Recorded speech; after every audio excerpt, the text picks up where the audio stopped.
Nalaman ko lang talaga kung sino naglagay ng wallpaper na to sa computer ko. Naku, lagot talaga yan sa akin. Yung hating gabi ka magtatrabaho tapos pag sindi mo ng computer mo, ganito yung bubungad sa'yo. Bigla tuloy akong tinaman magtrabaho. Takot talaga ako. Kala ko totoo. Ano, kulang na lang basagin nila yung monitor ko. Grabe talaga to. Tingnan nyo naman, ang dilim-dilim pa dito sa sala tapos ako lang mag-isa. Tapos ganito pa yung ilalagay sa computer ko.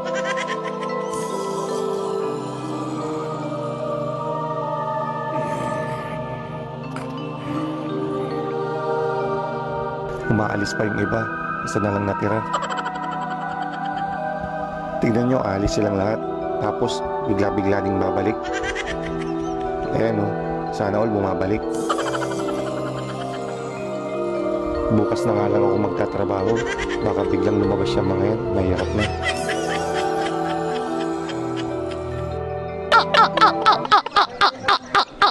Malaman ko lang talaga kung sino naglagay ng wallpaper na to sa computer ko. Naku, lagot talaga yan sa akin. Yung hating gabi ka magtatrabaho tapos pag sindi mo ng computer mo, ganito yung bubungad sa'yo. Bigla tuloy akong tinaman magtrabaho. Takot talaga ako. Kala ko totoo. Ano, kulang na lang basagin nila yung monitor ko. Grabe talaga to. Tingnan nyo naman, ang dilim-dilim pa dito sa sala tapos ako lang mag-isa. Tapos ganito pa yung ilalagay sa computer ko.